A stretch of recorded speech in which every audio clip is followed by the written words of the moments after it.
Hello friends, आपके अपने KSR academy commerce institute के यूट्यूब चैनल पर एक बार फिर से आपका हार्दिक स्वागत है। फ्रेंड्स, गिफ्ट के बारे में आपने ज़रूर सुना होगा और आपको बहुत टाइम एवरी टाइम्स आपको गिफ्ट मिलते भी होंगे। लेकिन आज हम बात करने वाले हैं कि सर अगर आप अपनी फैमिली से कोई भी गिफ्ट रिसीव करते हो, कोई पैसा अगर आप आपके अकाउंट्स में लेते हो या फिर आप अपने फैमिली के किसी पर्सन्स के अकाउंट्स में अमाउंट डिपॉजिट कराते हो, ऐसे केसेस में इनकम टैक्स के क्या रूल्स हैं और गिफ्ट के ऊपर किस तरह से आपको टैक्स पे करना है, कितना टैक्स आपको पे करना है, कितने तक एग्जेम्प्टेड है, कितना गिफ्ट आप रिसीव कर सकते हैं, क्या डॉक्यूमेंट चाहिए, ये सब कुछ आज हम इस वीडियो के अंदर डिटेल में कवर करने वाला है। वीडियो बहुत इंपॉर्टेंट है अगर आप किसी से गिफ्ट लेते हो तो। सबसे पहले बात करते हैं कि केसेस में इंडिविजुअल्स का मतलब होता है कि अगर कोई एक सिंगल पर्सन है, वो अगर अपनी फैमिली के किसी मेंबर से कुछ अमाउंट रिसीव करता है और उसे ये मानता है कि ये तो मुझे उन्होंने गिफ्ट किया हुआ, मुझे वापस उनको नहीं लौटाना है। तो आप फैमिली के अंदर कौन कौन से मेंबर्स होते हैं जिनसे आप गिफ्ट रिसीव करते हो जो बिल्कुल टैक्स फ्री है, जिस पर आपको कोई भी टैक्स पे नहीं करना। सबसे पहले आते हैं सर आपके फादर, यानी कि इंडिविजुअल के केसेस में उनके जो पिताजी हैं, जो फादर है, उनसे अगर आप कितना भी अमाउंट आप रिसीव करते हो बिल्कुल टैक्स फ्री है। सर मदर, स्पाउस, वाइफ के लिए हस्बैंड, हस्बैंड के लिए वाइफ, उनसे भी अगर आप रिसीव करते हो tax free. Daughters and sons, यानी कि हमारी कोई बेबी है या फिर सन्स है, उनसे भी आप रिसीव करते हो। ब्रदर एंड सिस्टर, यानी कि इंडिविजुअल्स का कोई ब्रदर है, कोई सिस्टर है, उनसे भी अगर आप रिसीव करते हो तो भी टैक्स फ्री है। अब बात करते हैं सर, ये तो एक फर्स्ट चेन हुई कि ब्रदर, मदर, सिस्टर, फादर। दूसरा होता है इज ब्रदर एंड सिस्टर, यानी कि फादर के भाई और उनकी सिस्टर, उनसे भी अगर आप कोई रिसीव करते हो तो tax free. Sir her brother and sister, mother के भी, मामा या फिर मासी से भी अगर आप रिसीव करते हो। स्पाउस के ब्रदर सिस्टर्स, यानी कि साले जी और साली जी से भी अगर आप रिसीव करते हो। फादर मदर, स्पाउस के फादर मदर, यानी कि ससुर और सासू माँ से अगर आप रिसीव करते हो। और डॉटर सन्स, यानी कि ब्रदर्स के भी, उनके जो डॉटर्स, उनके जो सन्स है, उनसे भी अगर आप रिसीव करते हो।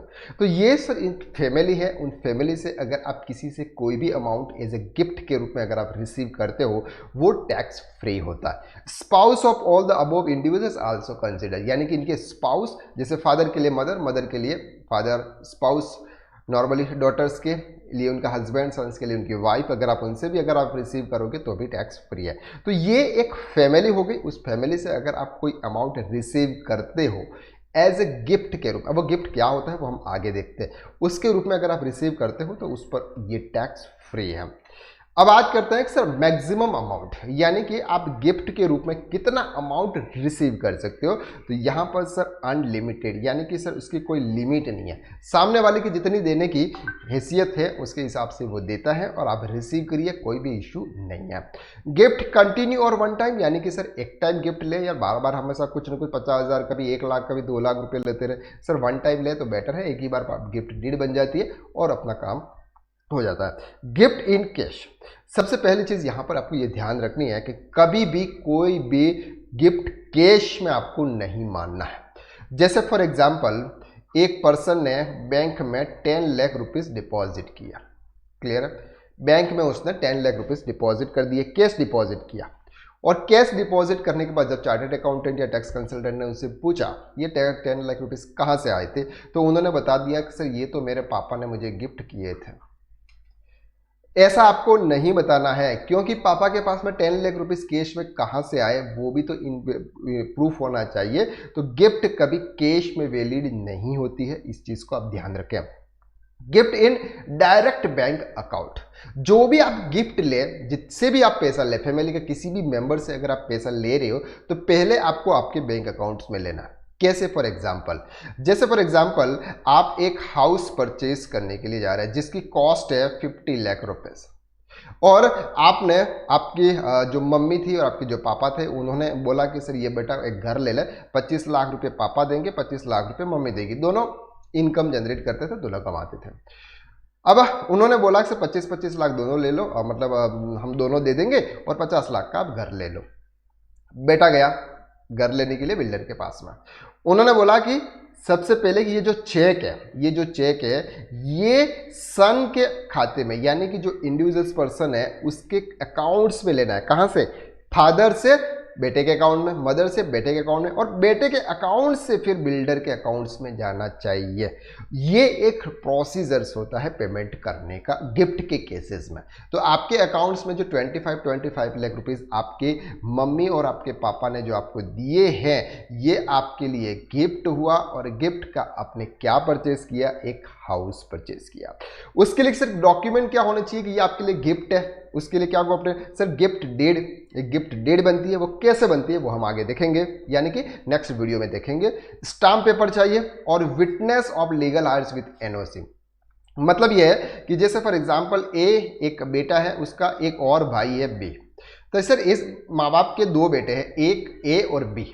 तो उन्होंने ए के नाम पे 50 लाख कर दिए। सिर्फ बी को पता होना चाहिए, बी का भी एनओसी होनी चाहिए, यानी कि दूसरा जो दो बेटा है उसकी भी एनओसी होनी चाहिए कि उसने 50 लाख रुपए मेरे बड़े भाई या छोटे भाई को उन्होंने एज ए गिफ्ट के रूप में दिए हैं, ये मुझे पता है। अगर ऐसा नहीं होता है, बाद में अगर बड़ा बेटा या छोटा बेटा उस पर केस कर दे तो वो जो है वो केस जीत जाएगा, और आपको जो भी गिफ्ट के रूप में जो पैसा मिला हुआ है वो आपके लिए नहीं होगा। उसको आपको या तो सेल करना पड़ेगा या फिर उसको आपको 50% उनको कॉन्ट्रीब्यूशन देना पड़ेगा।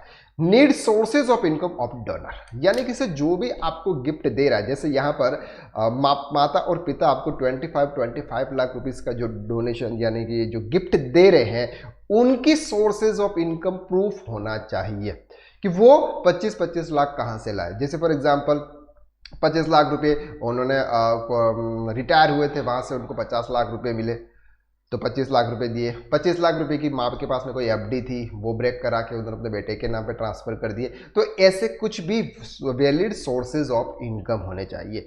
आपके लिए गिफ्ट टैक्स फ्री है, लेकिन सामने वाला जो पर्सन जो दे रहा है उसके लिए प्रॉब्लम खड़ी हो सकती है कि वो इतना पैसा कहां से लाया जो आपको दे रहा है। अब बात आती है sir where to show in ITR, उसको आप आईटीआर में कहां शो करें? तो सिंपल है सर, जब भी आप किसी से कोई गिफ्ट रिसीव करते हो उसको आईटीआर में शो करने का कोई भी प्रोसीजर नहीं है। किसी भी रिटर्न के अंदर आप गिफ्ट के रूप में शो नहीं कर सकते। सर जब गिफ्ट आपको मिला है, वो गिफ्ट अगर आप किसी को सेल करोगे, वो गिफ्ट अगर आप किसी को सेल करोगे तब उसके ऊपर टैक्स पे करने का आएगा, और जब टैक्स पे करने का आएगा तब आपको उसके इनकम टैक्स रिटर्न के अंदर शो करना होगा। तो जब हम गिफ्ट रिसीव करते हैं तब हमें उस पर कोई भी टैक्स पे नहीं करना है, लेकिन जब उसको हम सेल करेंगे, उस गिफ्ट को जब हम सेल करेंगे तो उस पर जो भी पर्सन सेल कर रहा है, जिसके नाम पे ट्रांसफर हुई है वो प्रॉपर्टी, उसको कैपिटल गेन का टैक्स पे करना पड़ेगा। ओके चलिए, अब सर अगर आप income tax, account, tally, GST के अंदर एक्सपर्ट बनना चाहते हो तो हमारा कोर्स है टैक्स कंसल्टेंट कोर्स, जिसको आप ज्वाइन कर सकते हैं। लाइव क्लासेस होती है, रिकॉर्डिंग वीडियोस भी उसके मिलते हैं, लाइफ टाइम एक्सेस होता है और लाइफ टाइम बेक सपोर्ट है। 70% डिस्काउंट ऑफर चल रहा है, बिल्कुल मिनिमम प्राइस में आपको ये कोर्स मिल रहा है और इतने सारे कंटेंट आपको यहाँ पर मिल रहे हैं। इस कोर्स के बारे में जानकारी अगर आप पाना चाहते हैं तो डिस्क्रिप्शन के अंदर उसकी लिंक दे रखी है, उस पर क्लिक करके आप इस कोर्स के बारे में ज्वाइन कर सकते हो। इसकी फीस क्या है वो सब कुछ आप वहां पे दे सकते हैं और उस बैच को ज्वाइन कर सकते हैं। चलिए आज के लिए बस इतना, नेक्स्ट वीडियो में फिर मुलाकात करते हैं, तब तक के लिए थैंक यू सो मच।